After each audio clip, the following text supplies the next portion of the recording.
Gênesis 35, a partir do 1. Disse Deus a Jacó: levanta-te, sobe a Betel, habita ali, faz ali um altar ao Deus que lhe apareceu quando fugias da presença de Esaú, teu irmão.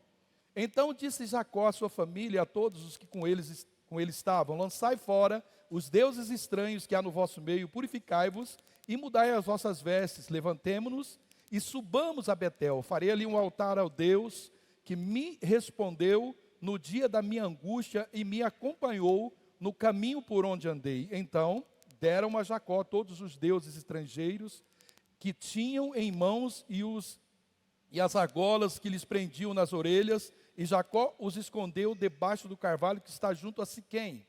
Assim chegou Jacó à luz, chamada Betel, que está na terra de Canaã, ele e todo o povo que com ele estava. E edificou ali um altar, o lugar chamou Betel, porque ali Deus lhe revelou quando fugia da presença do seu irmão. Vindo Jacó de Padã-Arã, outra vez lhe apareceu Deus e o abençoou. Disse-lhe Deus: o teu nome não é Jacó, não te chamarás mais Jacó, porém Israel o teu nome. E lhe chamou Israel. Disse-lhe mais: eu sou o Deus Todo-Poderoso, ser fecundo e multiplicar-te uma nação, e multidão de nações sairão de ti, reis procederão de ti. A terra que dei a Abraão e a Isaque dar-te-ei, e depois de ti a tua descendência. E Deus se retirou dele, levantando-se do lugar de onde lhe falara. Então Jacó erigiu uma coluna de pedra no lugar onde Deus falara com ele, e derramou sobre ela uma libação, e lhe deitou óleo ao lugar onde Deus lhe falara. Jacó lhe chamou Betel. Papai, nós oramos e te agradecemos por essa oportunidade de compartilhar a tua palavra, aquilo que o Senhor tem enchido meu coração, Pai, durante algum tempo. E eu te agradeço porque o Senhor me despertou a essa mensagem através desse texto. Eu quero te agradecer, Pai, pelo tempo propício que ela veio sobre nós, sim, porque sempre ela chega no tempo certo, Pai, onde nós podemos nos corrigir, podemos, Pai, nos orientar através da ministração. Nós declaramos que essa palavra é tudo que nós precisamos, que ela é o nosso principal alimento, que sem ela nós não podemos viver e ficaremos desorientados. Então, palavra de Deus, verbo vivo, que seja encarnado no nosso meio, na nossa alma, no nosso intelecto, no nosso espírito, para que possamos caminhar com base única e tão somente na sua direção. Meu Pai, eu oro que o Teu Espírito Santo encontre em cada coração, inclusive no meu coração, Pai, essa disposição de receber essa semente para que ela venha nascer, Pai, que ela venha produzir depois frutos para a Tua glória. Eu repreendo todo mal, todo espírito que veio para causar distração, dispersão, para causar frieza, indiferença, questionamento quanto à sua palavra. Nós repreendemos todo ladrão espiritual que veio roubar essa semente dos corações e declaramos, Pai, que essa semente sim, ela germinará e produzirá frutos para a glória do Senhor. Oramos em nome de Jesus, Pai. Muito obrigado. Amém e amém. Aplauda a palavra do Senhor, querido.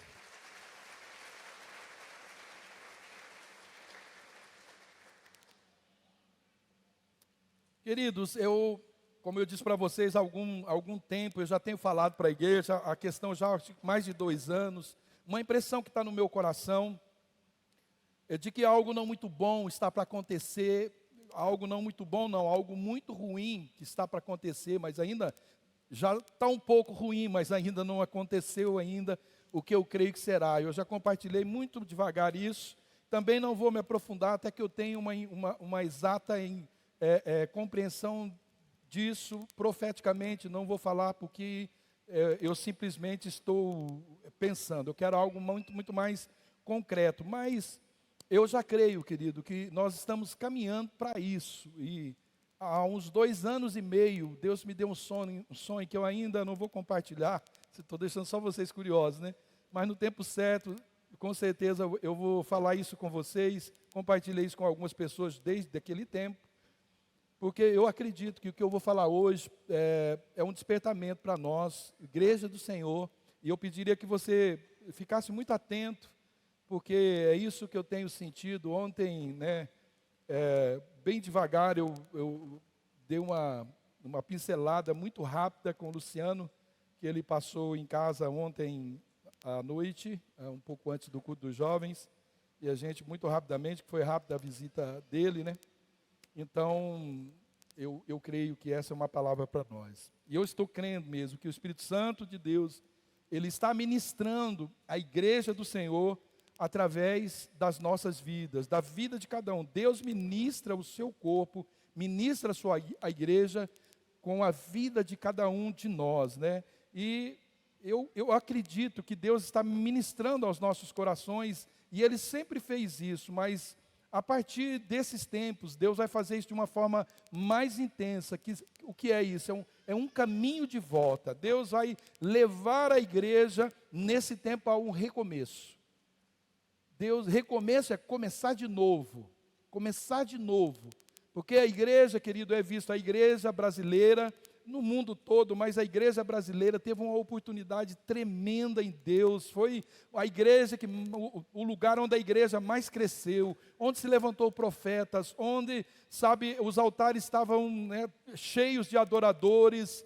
Se levantou, né, uma legião de adoradores, de profetas, de pastores, mas que com o tempo perdeu-se o direcionamento, perdeu-se a linha, e nós vivemos escândalos em cima de escândalos, nós vivemos situações terríveis no meio da igreja, e eu creio que o Senhor está usando a vida de cada um de nós, porque a responsabilidade daquilo que acontece com a igreja é minha e a sua.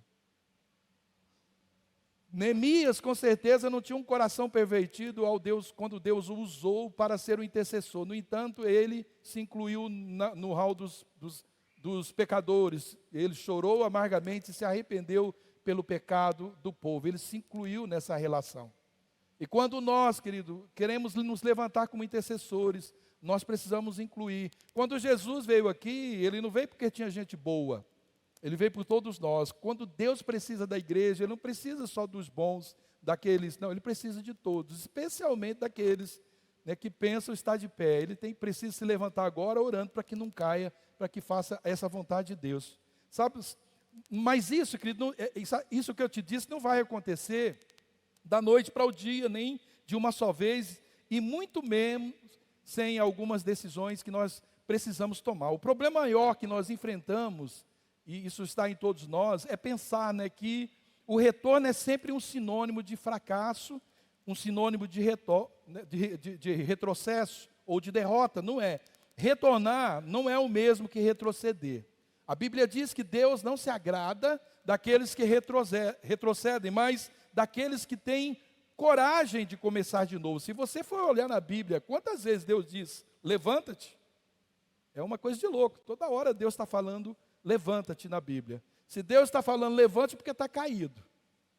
Porque está prostrado negativamente, né? Então, não é retroceder. Nós precisamos nos conscientizar disso, mas nós precisamos ter amparo na palavra de Deus. E estudando um pouco, né, sobre a vida de Jacó, nós entendemos que decisões erradas que nós tomamos, elas trazem direcionamentos errados para as nossas vidas, e o retorno é o melhor caminho, a melhor decisão que nós podemos tomar. Quando nós estamos numa estrada e nós sabemos que nós estamos na direção errada, qual é a melhor coisa a se fazer? Retornar. Retornar. O primeiro retorno a gente fazer ele de volta, porque se a gente continuar, nós vamos nos distanciar mais ainda do destino, do lugar em que nós queremos chegar. Mas essa decisão, querido, embora seja uma palavra para toda a igreja, é uma decisão pessoal, né? E eu não estou falando só de decisões erradas em termos de igrejas no âmbito geral, mas de cada crente no Senhor Jesus, a começar de mim. A começar de mim. É isso que cada um de nós precisamos fazer. O que precisa acontecer na igreja, não importa o quanto eu estou me santificando, melhor ainda se estiver, não importa o quanto eu estou pecando, o que estiver que acontecer na igreja, eu assumo a responsabilidade disso começar em mim. É a gente, querido, adquirir, né, essa capacidade de arrepender sem questionar, de, né, arrepender. E arrepender é voltar atrás. Arrepender é começar de novo, mas começar agora com uma nova postura, com a postura que é correta. É como se perdeu num trevo, você volta e não vai pegar um outro lugar errado, você vai pegar, né, o certo, o lugar certo. Apocalipse 2,5 diz: lembre-se de onde caiu, arrependa-se, pratique as obras que praticava no início, no princípio. Se não arrepender, eu virei a você e tirarei o seu candelabro do lugar dele.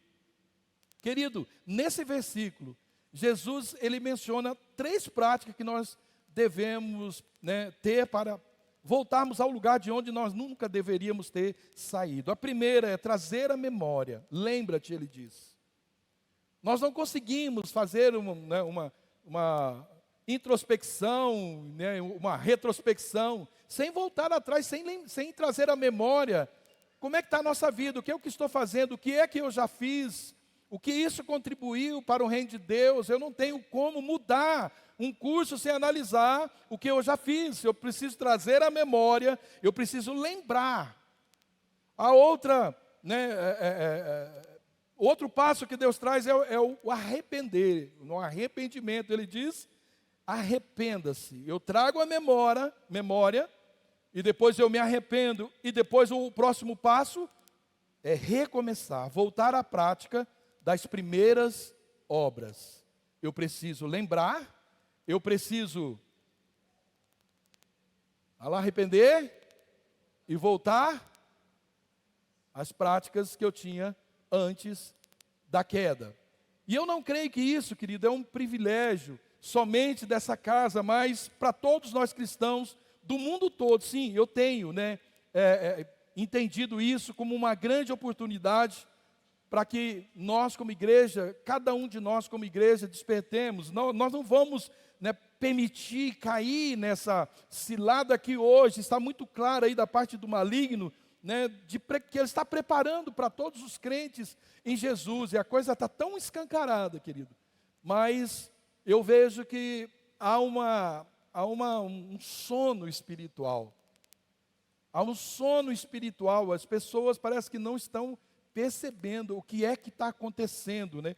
Sabe, às vezes é uma esfriadinha aqui, é uma relaxadinha ali, um pecadinho, uma mentirinha, é uma atitude orgulhosa aqui, e aí nós vamos somando, né, aquele monte de entulho que acaba, né, se tornando uma muralha que torna o nosso retrocesso muito mais difícil ainda.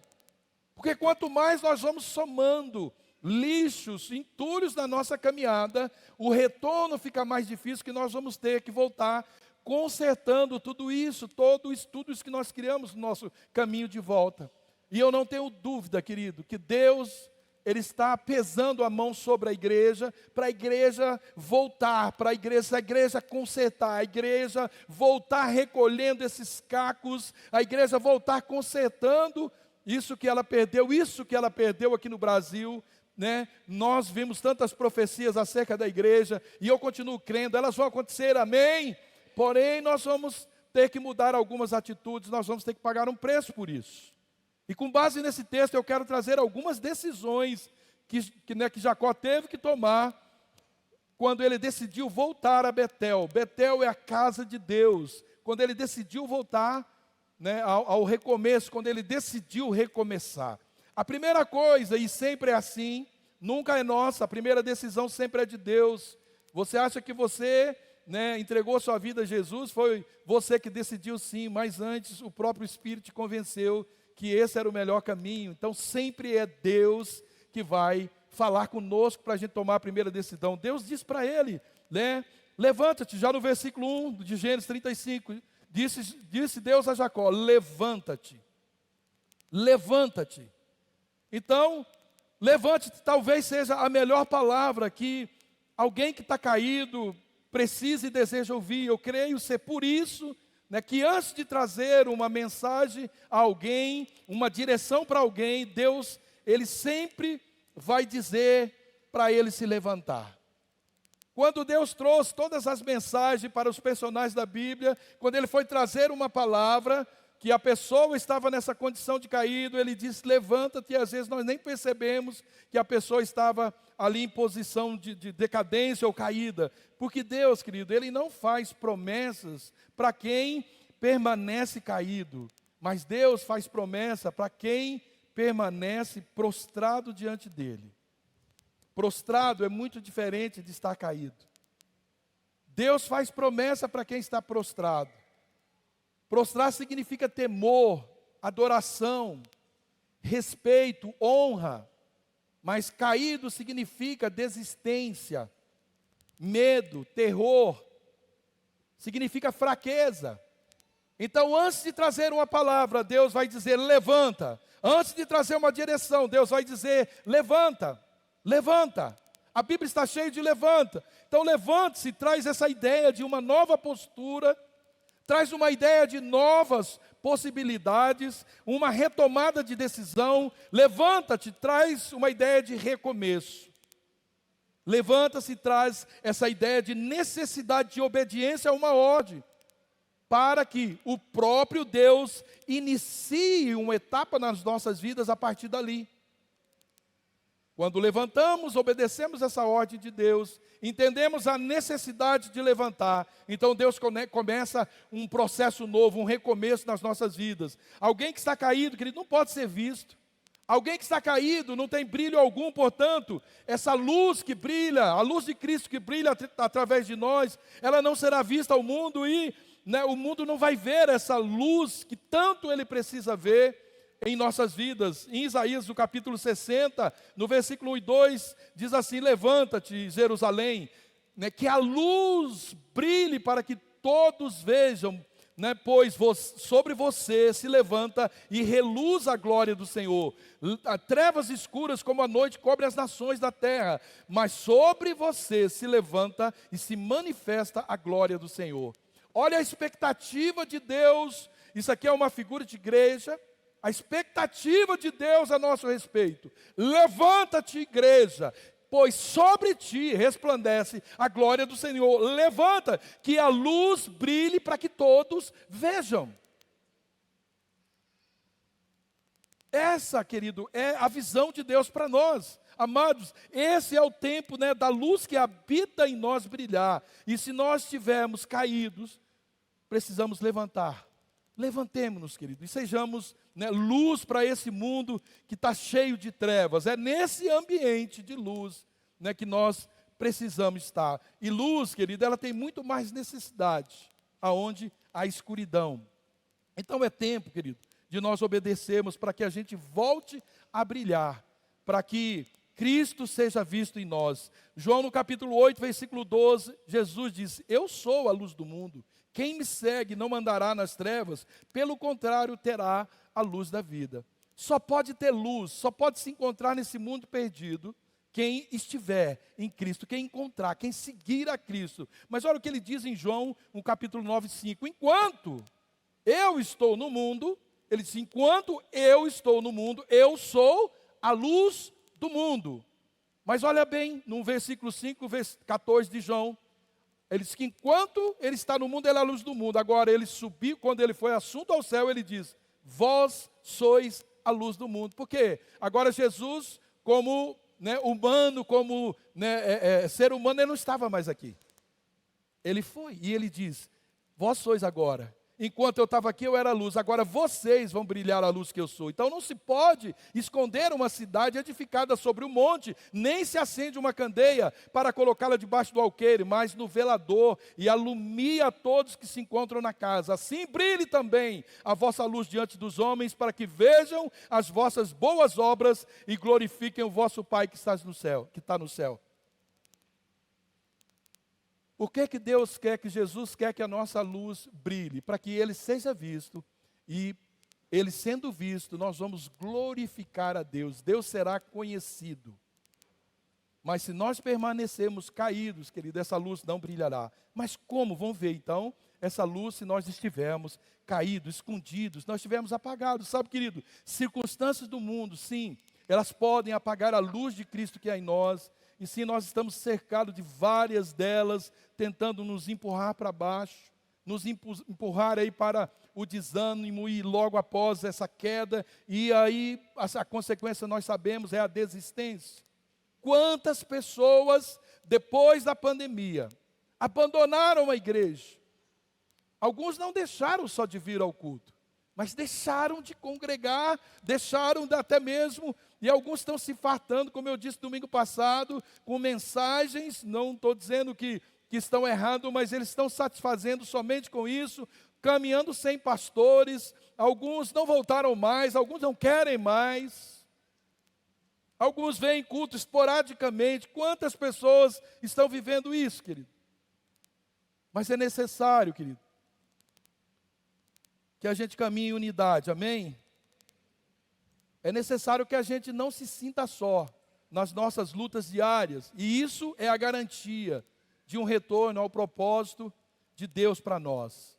A garantia de que nós não estamos sós, que nós temos uma unidade, nós temos um corpo onde a gente compartilha, a gente reparte, a gente exorta, a gente ensina, anima. Essa garantia nos dá, sabe, o encorajamento que nós precisamos. E foi isso que Jacó fez.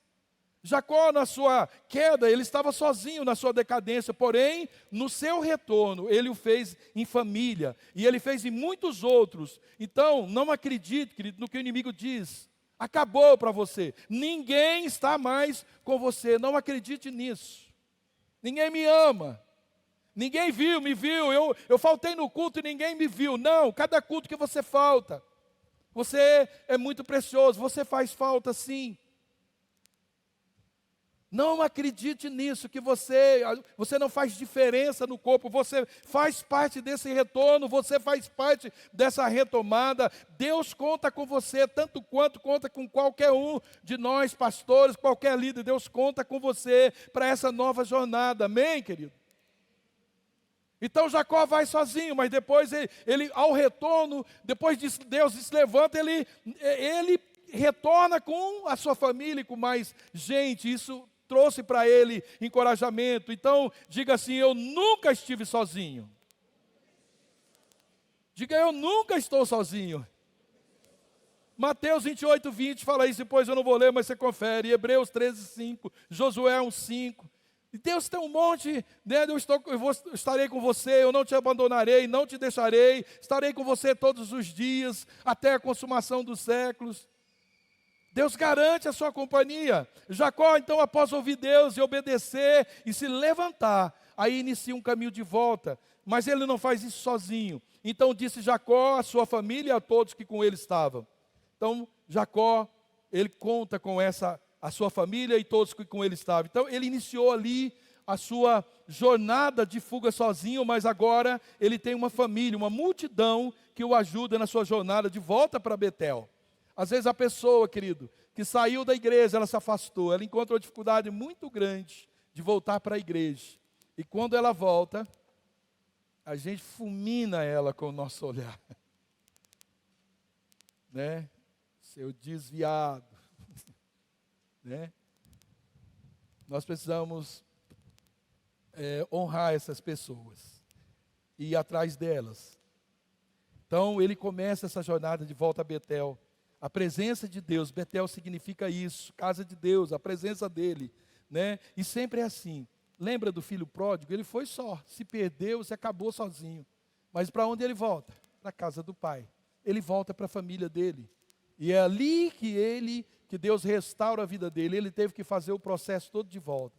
Porque juntos, querido, nós vamos muito mais longe. Talvez nós vamos como igreja, como a multidão, um pouco mais lento, porém nós vamos com muito mais força, com muito mais poder. Por quê? Porque a unidade, ela traz consigo o sinergismo. O dicionário diz que sinergia é o efeito resultante da ação de vários agentes que atuam da mesma forma, cujo valor é superior ao valor do conjunto desses agentes se atuassem individualmente. Então, a sinergia ela é o conjunto de forças agindo simultaneamente para um único propósito. O que diz lá em Levítico 26:8? Diz que 5 segue 100. Você divide 100 por 5, dá 20. Ele está dizendo que se num grupo de 20 pessoas, de 10 pessoas, você segue 100, aliás, 5 pessoas, você persegue 100, dá 20 para cada um, não é verdade? 100 dividido por 5 dá 20 cada um. Mas ele diz que 100 de vós perseguirão a 10 mil. Então, você divide 10 mil por 100, dá 100 cada um. Ele está dizendo que num grupo de 5, cada um persegue só 20. Mas no grupo de 100, cada um persegue 100. Isso é o sinergismo. É isso que a unidade provoca. Por isso que nós estamos provocando, nós estamos levando a você a entender essa necessidade da gente caminhar junto. Porque se nós estivermos num caminho e nós precisarmos retornar, queridos, se o caminho é errado, todo mundo tem que voltar. Os que não voltarem se perdeu. É necessidade de caminhar junto, ter essa convicção de direção. Quem está me levando? Confiança em quem está me levando, e nós vamos caminhar juntos nessa direção. Por quê? Porque nós queremos ir longe. Se nós estivermos juntos em unidade, nós vamos caminhar um pouco mais lento, mas certamente nós vamos chegar muito mais longe. Então, quando nós, querido, aqui na igreja, estamos incentivando a unidade, nós estamos sim juntos, nós estamos orando, nós estamos incentivando você a orar, a jejuar, a cultuar, nós estamos incentivando você a atuar dentro de um ministério aqui na igreja. Esse é o objetivo. E que a gente some forças para a gente alcançar objetivos maiores, né? Com muito menos fadiga, com muito menos cansaço e com resultados muito maiores. Porque juntos nós somos mais fortes, nós podemos muito mais. Jacó, em seu retorno ao concerto, ele não está mais sozinho, mas ele tem uma família para encorajar ele. E vocês também, querido, têm uma família para encorajar você, amém? Você tem uma multidão caminhando com você, amém? Não só essa parte da igreja do Senhor Jesus, mas você tem uma multidão. A igreja do Senhor é uma multidão de pessoas incontáveis, amém? Se você cair, querido, certamente terá sempre alguém para ajudar você a se levantar. Então não ande sozinho. Que diz Eclesiastes 4:10, se você estiver só, caindo, não haverá quem o levante. Mas se você estiver acompanhado, alguém vai ajudar você. Se você estiver só, você não vai ter quem ajude você. Então, lembre-se, né, o caminho de volta a Betel, o caminho de volta à casa de Deus, né, ele se torna mais fácil quando nós o fazemos acompanhado. O caminho, querido, do arrependimento, ele é mais fácil quando nós estamos acompanhados. É um animando o outro a se levantar. É um dizendo, é um exortando, um recebendo. Um dia você exorta alguém, um dia essa mesma pessoa vai te exortar, e a gente precisa aprender a andar em correção, andar em disciplina. Nós precisamos aprender a andar, querido, sim, amor, mas o amor exige disciplina, o amor exige ajustes. Não dá para amar sem ajuste, não dá para amar sem correção, não dá, sem exortação, não dá. Alguém aqui nunca exortou o filho? Disciplinou? Por quê? Porque ama. O papai nos disciplina, nos corrige, porque ele nos ama. Ah, sim, querido, há mais dificuldade de andar acompanhado, afinal. Às vezes, querido, nós nem sabemos o que pensam aqueles que estão andando conosco, e às vezes nem aquilo que eles estão carregando em seus corações. Mas a gente vai descobrindo na caminhada. Nós vamos descobrindo na caminhada. Talvez, querido, essa multidão que nós vemos, de artistas evangélicos, pastores que se perderam no púlpito, gente que começou na adoração com o coração mais dilacerado de tanto amor por Deus, gente que começou certo, mas que talvez se perdeu aí porque lhe faltou alguma coisa. Andou muito sozinho. E aí, querido, acabou se caindo no abismo. Então, querido, quando nós entregamos, sabe, o nosso coração, né? Lembra de Samuel que tinha uma palavra, é mais do que receber só a mão das pessoas. A gente precisa do coração das pessoas, porque quando você tem a mão, o coração, isso é o ideal. Então nós precisamos aprender a abrir o nosso coração. E quando nós assumimos retornar ao lugar em que nós caímos, aquele lugar que nós nos perdemos, é preciso tomar decisões radicais na nossa vida. Mas para isso, nós precisamos decidir. Essa é outra decisão. A quem é que nós vamos ouvir? Jacó disse à sua família e a todo o povo. Então Deus sempre vai levantar uma voz profética, uma voz para conduzir o seu povo. Deus, ele não levanta ao mesmo tempo outras vozes, porque isso gera confusão. Você imagina no meio daquele povo indo para Canaã, Josué gritando uma coisa, porque ele também era um profeta, e tinha outros, o próprio Arão, que ele gritou assim, uma hora que ele gritou, ele levou o povo à idolatria. Imagine Miriam, que também se levantou contra o seu irmão. Queridos, é uma voz. Deus levanta uma voz. As cartas de Apocalipse, Deus escreve a um anjo da igreja, ou anjo da igreja. É o responsável por aquele rebanho, por aquelas vidas. É assim que Deus conduz um povo, senão começa a dar confusão, querido. Começa a dar confusão. E sabe, queridos, o que eu estou tentando fazer há algum tempo é trazer orientação para que nós retornemos a uma vida de consagração. Mas às vezes, querido, a gente encontra dificuldade naquilo que é simples. E aí nós ficamos demandando sobre várias coisas que não têm importância. E nas demandas que são importantes, nós não valorizamos oração, palavra, jejum, devocional.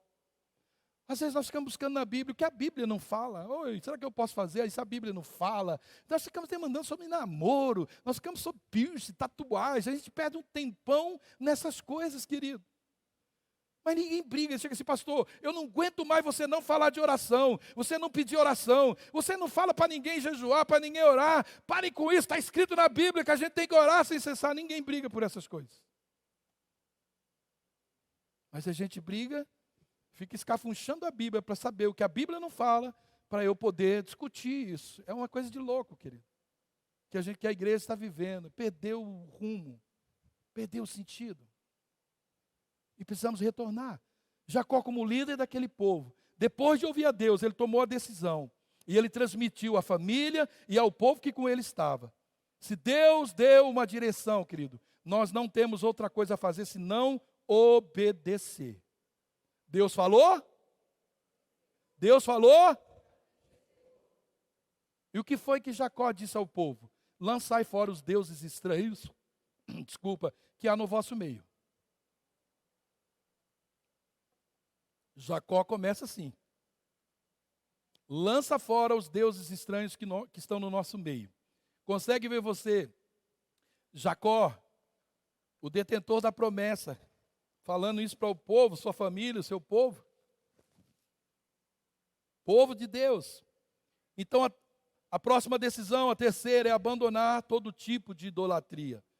Havia deuses estranhos, querido, no meio deles. E eu não sei se Deus revelou isso a Jacó, a gente lê o texto, busca isso, e não vê a hora que esse Deus foi revelado, mas uma das pessoas daquele grupo que possuía um Deus estranho era a sua própria esposa, Raquel.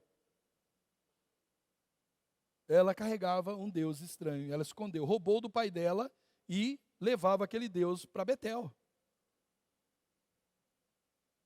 E Jacó diz, tira os deuses estranhos. Então assim como Jacó, querido, carregava a promessa que Deus fez a Abraão, seu avô, de ser pai de uma multidão. Sobre a igreja do Senhor está a mesma promessa. Deus espera que a multidão que subirá ao céu não seja limitada por causa do nosso pecado. Lembra do povo que saiu lá do Egito? Quantos morreram? Acã, lá com Arã, Miriam e muitos outros, por causa disso, não puderam entrar na terra prometida. Então, uma multidão, querido, mas por causa da desobediência e idolatria, eles não entraram na promessa. Eles também estavam retornando, da onde eles não deveriam ter saído, de Canaã. E sabe, querido, às vezes nós carregamos ídolos em nossos corações, e certamente isso vai dificultar a nossa caminhada de arrependimento. E eu sinto, querido, que o Senhor está alertando a sua igreja ao arrependimento. E se a gente não tratar, querido, pecado pelo seu nome, nós não vamos experimentar isso. Quando Deus chega ali em Peniel e encara Jacó, e Jacó é enganador, ele diz, Jacó, eu não quero ouvir outra coisa de você, teu nome é Jacó, como é que você chama? Eu chamo enganador. É isso que Deus requer de nós. chamar pecado de pecado. Se nós vivemos num mundo tão cheio, querido, de um falso amor, né, que chegam até a embelezar certos ídolos em nossos corações para torná-los aceitáveis. Vamos colocar uma roupagem nesse ídolo que você tem, para não ficar tão feio para o mundo. Há tantos ídolos, querido, que nós precisamos destruir nesses dias, e cada ídolo, ele pode se tornar na nossa vida um Deus estranho. Um Deus estranho. O que é que tem nos impedido de ir a Betel, a casa de Deus? Isso pode ser um Deus estranho na nossa vida. Pode ser. Talvez eu não vou porque é do jogo do Corinthians. Talvez eu não vou no Alcance Mais, que eu não quero perder a novela das 8. Talvez eu não vou porque eu quero bater uma bola. Eu não vou na oração porque eu tenho. A gente inventa um ídolo e a gente. Né, o que é que tem nos impedido, às vezes, de viver aquela entrega total ao Senhor? Pode ser um Deus estranho que precisa ser jogado fora. O que é que tem nos impedido de frutificar? Talvez não seria um Deus estranho aí atuando nas nossas vidas? O que me impede de orar mais, de ler mais a Bíblia, de ter mais tempo com Deus, mais comunhão com os irmãos, ser mais prestativo na casa do Senhor, ser, né, um obreiro? Será que não tem deuses estranhos na nossa vida? Como eu disse, querido, a igreja brasileira, ela viveu um tempo tremendo, mas não somente eu, mas muitos outros profetas, homens sérios, têm dito, né, que nós viveremos um tempo em que Deus, Ele pesará a sua mão sobre a igreja brasileira. E não é para destruir a igreja, mas é para levar a igreja ao lugar de onde ela nunca deveria ter saído. Deus não quer destruir, Deus quer alertar a igreja. Mas Deus já fez tanto, deu tantas palavras, Deus já fez tantas coisas com a igreja, e ela não despertou, que isso não virá agora, senão por um peso. Eu não creio mesmo que eu estou falando alguma coisa desajuizada para você, querido. Nossos altares que estão cheios de ídolos, e isso precisa nos levar a mais uma decisão: purificação e mudança de atitude. O versículo 2, na parte B, diz: purificai-vos e mudai as vossas vestes. Isso está no pacote do retorno, está no pacote do recomeço. Purificai e mudai as vossas vestes. Meus queridos, né, o que nós vemos hoje acontecer na igreja, sabe, tem coisa que é vergonhoso falar. Os TikToks, os Instagrams, o que a gente vê pessoas, crentes fazendo, é vergonhoso, é terrível. É terrível ver isso. E há muitos crentes curtindo essas coisas, batendo palminha, dando risadinha, aplaudindo estas coisas. E eu não estou falando das denominações somente, mas nós também, queridos. É tempo de purificação. Nós não temos mais tempo para perder, o Senhor está às portas. Querido, não sei o que tem mais para acontecer. Sodoma e Gomorra já ficou para trás. A coisa está pior. Só não aconteceu o que aconteceu porque não veio nenhum anjo aqui. Estou certo, pastor? Só não aconteceu com o anjo.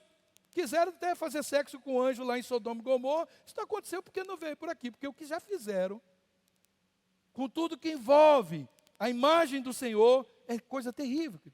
É tempo de purificação. Não vamos perder mais tempo, porque Jesus está voltando. Querido, porque a gente tem que gastar tempo com coisas que não santificam. É tempo de arrependimento, de retorno, querido, para o Santo dos Santos. É tempo da gente purificar as mãos, de alinhar os ânimos com o propósito de Deus. Para a nossa jornada, para a nossa promessa, né, a promessa de Deus para nós aqui como igreja. Olha o que diz Tiago 4:8: achegai-vos a Deus e Ele acolherá a todos vós, pecadores, limpai as vossas mãos, e vós tendes a mente dividida pelas paixões, purificai o coração, entristecei-vos e arrependei-vos e chorai, abandonai o riso fácil e pranteai, trocar a vossa euforia pelo pesar, incluindo eu. Quantos de nós olhamos um TikTok infeliz, pecaminoso, terrível, de piadinha de pastor, de piadinha de tudo quanto é tipo, de pergunta, de coisa nojenta, e a gente ri. Quando deveria chorar. Quando deveria chorar, não curtir. Querido, meu Deus do céu, eu vejo cada curtida aí que eu fico, meu Deus do céu, não entendeu ou o que é isso? Piadas, coisas nojentas com o Evangelho. Purificai os nossos olhos, a nossa boca, as nossas mãos. Onde as nossas mãos têm tocado, querido? O que as nossas mãos têm retido? Elas estão erguidas em rendição e adoração a Deus ou aos nossos ídolos? Às vezes, querido, é tão difícil. Nós fazemos um evento para casais, para criança, para jovens, com o intuito, sabe, querido, é desgastante fazer um evento desse. Os pastores estão aqui, trabalhoso, e a gente fica com aquela dificuldade, chega na véspera, e a gente até brigando, porque não há mais inscrição, porque não tem mais vaga, por isso a gente deixa lá 2, 3 meses fazendo essas coisas, querido, né? E às vezes a pessoa fala que não tem condição, não tem jeito, ela não tem como fazer. De repente a gente vê essa pessoa, ela está gastando dinheiro com tantas coisas, fazendo tantas coisas, mas não trabalha no seu crescimento, na sua, né, maturidade, na sua vida espiritual, aproveitando tudo que o Senhor nos oferece através da igreja. Então Jacó, ele ordena que todos troquem as vestes. Isso fala de uma nova postura de santidade, de uma nova mentalidade. E Jacó também, querido, ele teve que passar por esse processo, porque ele era um enganador, ele também se incluiu nesse processo. E certamente, querido, ele não lograria êxito se ele não admitisse que o processo passaria por ele, porque ele era o herdeiro da promessa, era o principal que tinha que retornar para o seu irmão, para casa, para Betel, para consertar todos os erros que ele tinha cometido. Querido, eu estou disposto a arrepender, e esse é o apelo que eu faço para você também.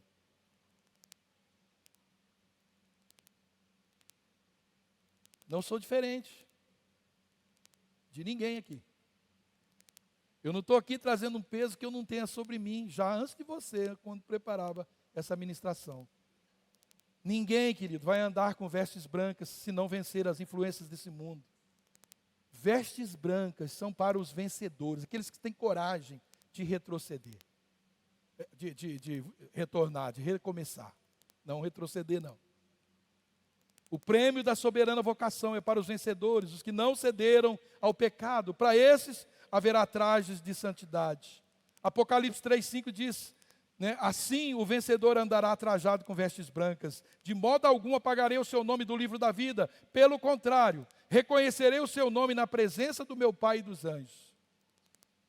Aqueles que têm as vestes brancas. Querido, é tão simples isso. A gente entende essa questão de vestes. Nós achamos que Deus não se importa, mas até a gente valoriza isso. Quando nós vamos em algum lugar, nós procuramos colocar uma roupa adequada. Quando nós nos convertemos, querido, né, algo semelhante acontece nas nossas vidas.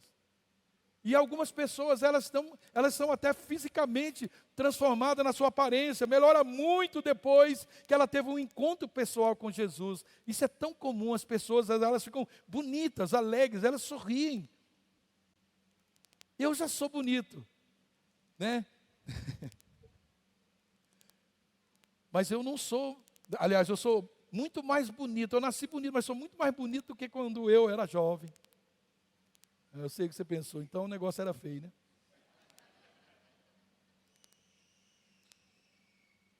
E não é verdade, querido, que quando nós entregamos nossa vida, tudo melhora. E na carta, né, aos Efésios, o apóstolo Paulo, ele parece descrever uma troca aí de roupa, mas ele está falando de conversão, ele está falando de mudança de vida, né, daquele que recebe o Senhor Jesus como seu Senhor e Salvador. Olha o que diz, se é que de fato tendes ouvido e nele fostes instruídos, segundo é a verdade de Jesus, no sentido de que, quanto ao trato passado, vos despojeis.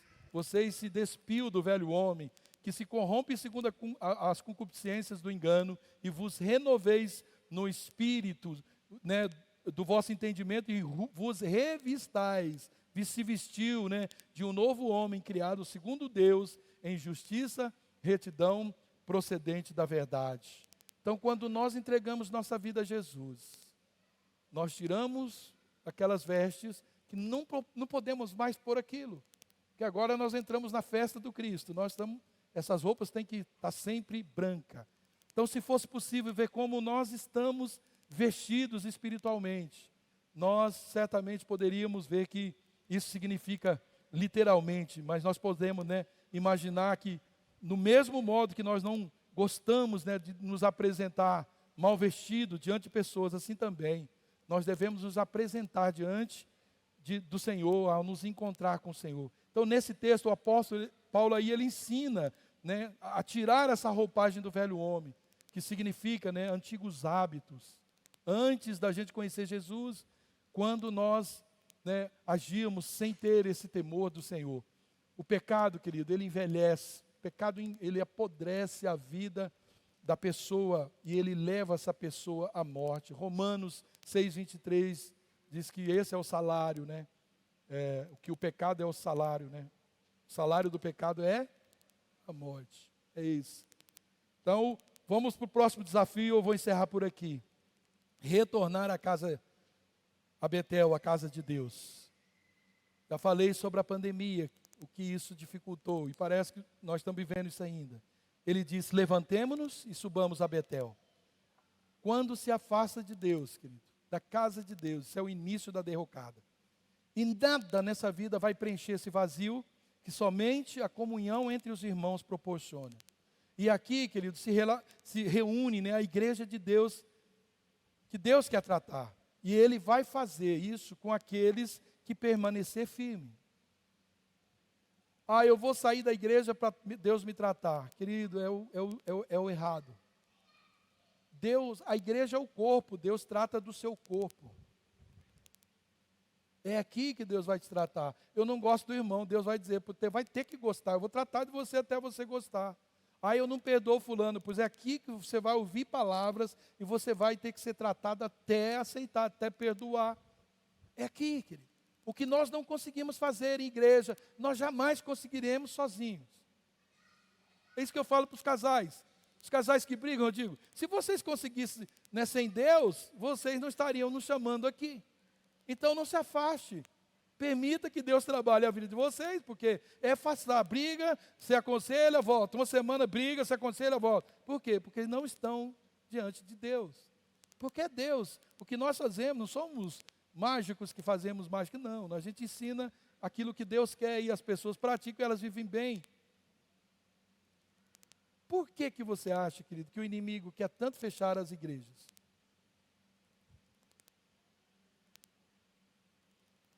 Escute, querido, não está difícil. E breve. Você quer ver isso aqui cheio? Pode chamar a gente. Pode chamar. Porque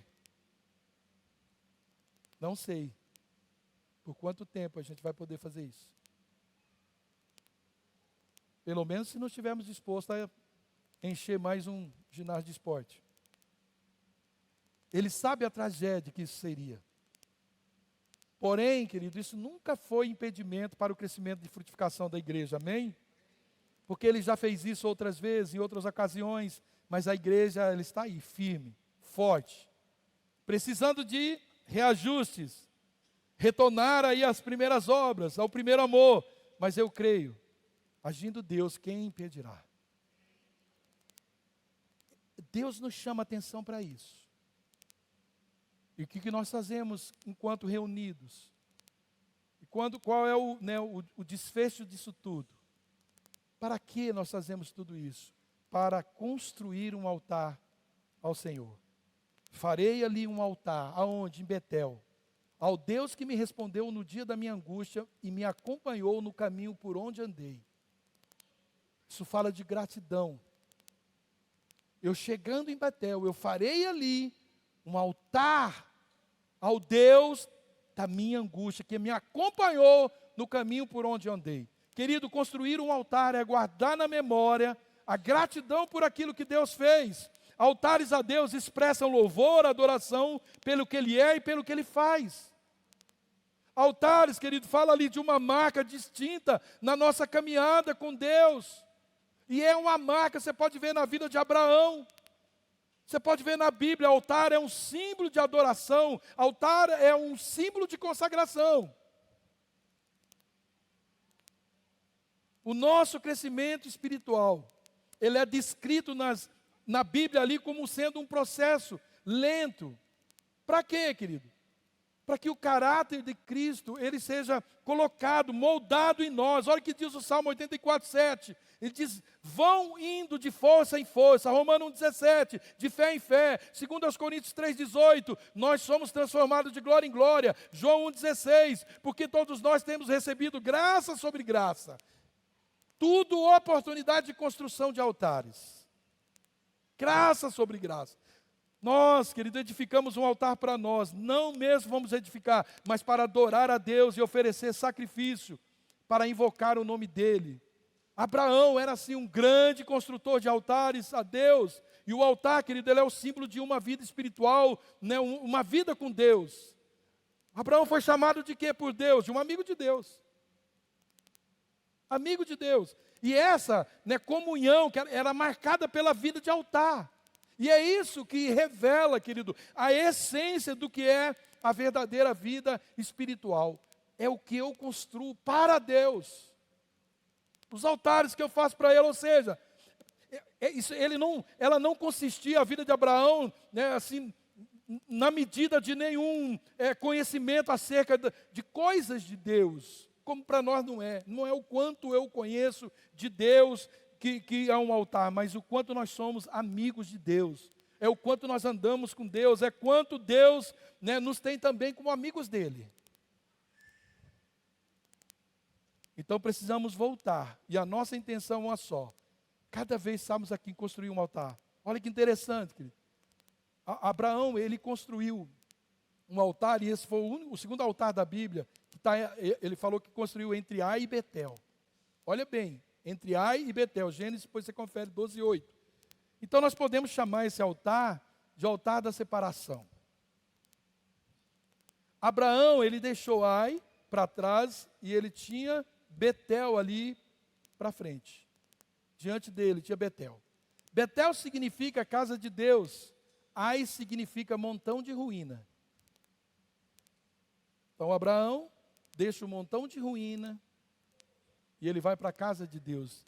Então a gente pode dizer que a vida de altar, a consagração permite que a cruz sempre nos, né, ela sempre nos direciona, ela sempre nos impulsiona, né, ela separa o mundo, ela separa o profano, ela separa o mundo das coisas santas.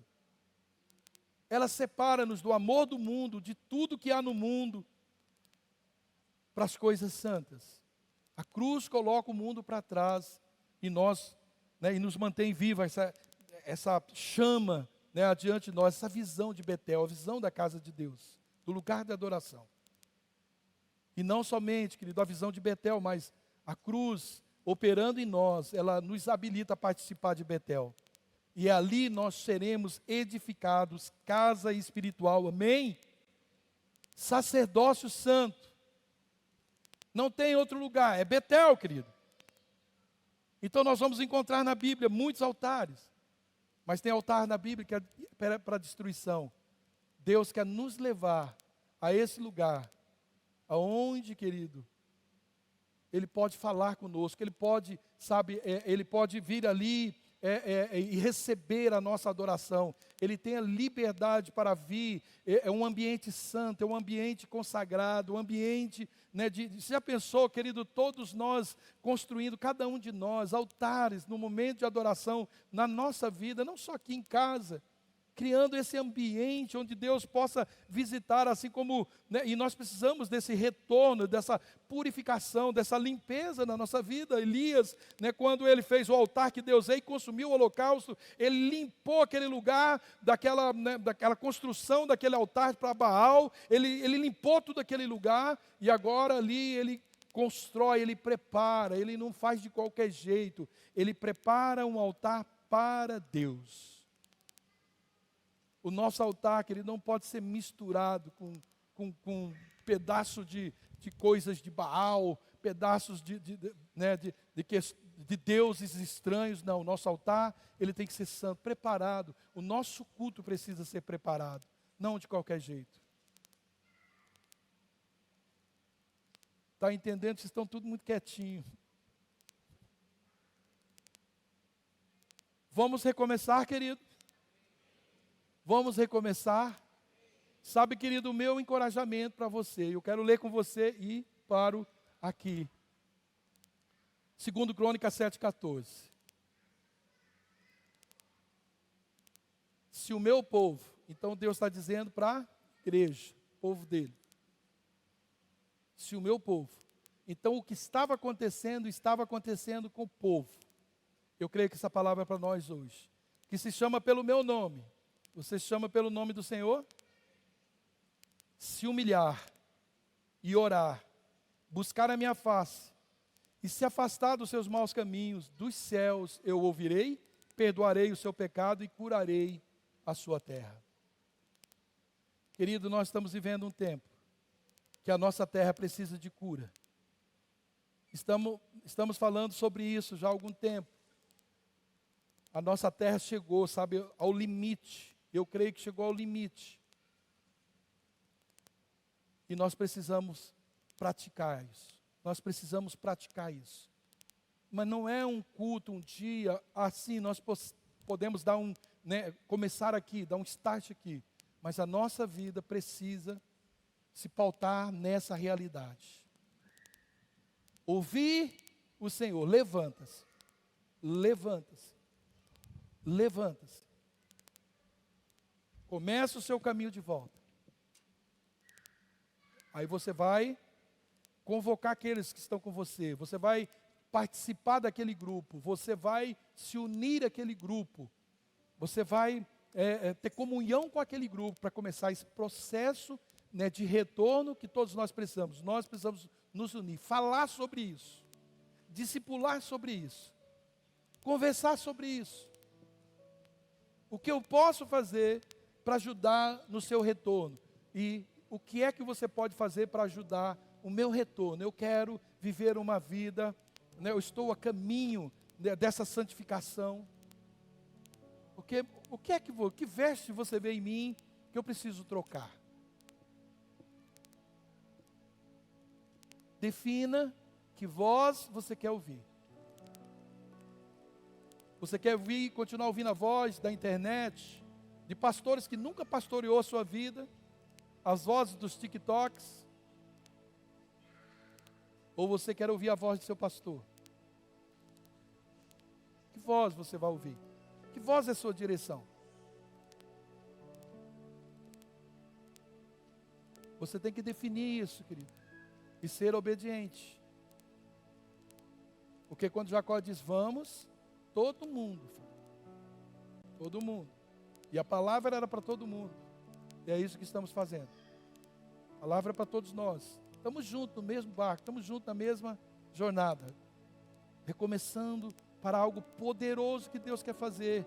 E querido, Deus está olhando, sabe, Deus está olhando, Deus está buscando remanescentes, Deus está buscando. Eu não quero ser só um remanescente, eu quero ser alguém atuante, eu quero ser alguém vibrante nisso, querido. Você já pensou, Deus, levanta uma pessoa, milhões, dizem 40 milhões no Brasil, e Deus contar com 2, 3, com 5 igrejas, com 1.000 homens, 100 mil, olha só, querido, que coisa terrível.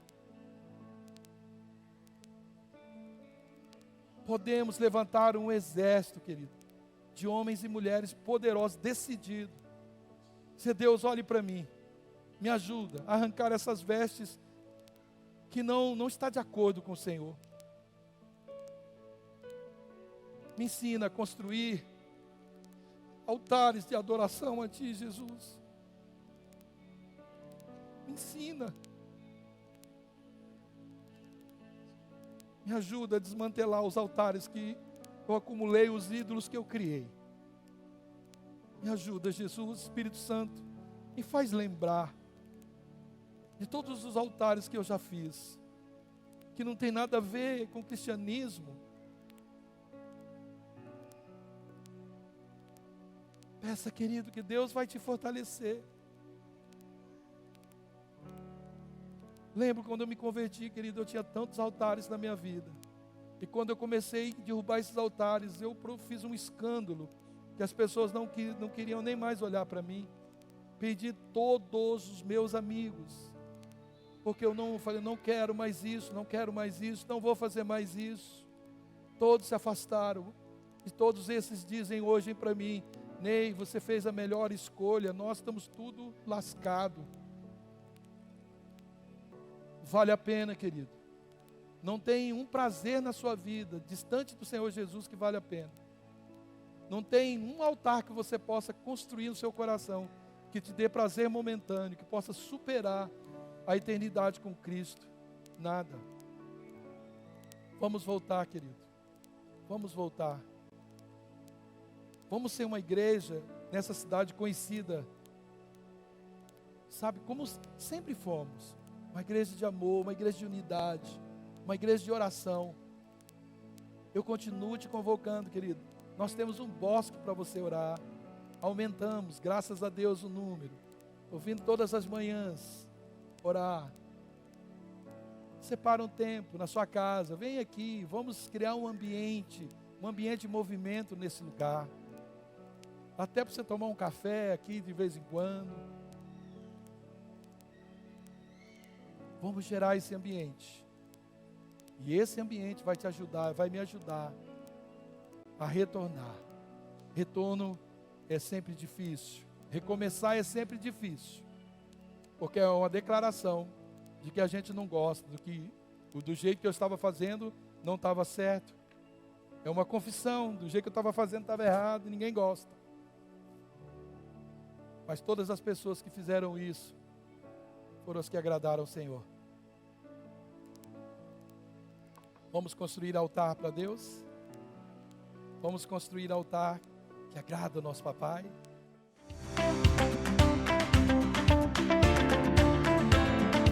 Muito obrigado por chegar até aqui.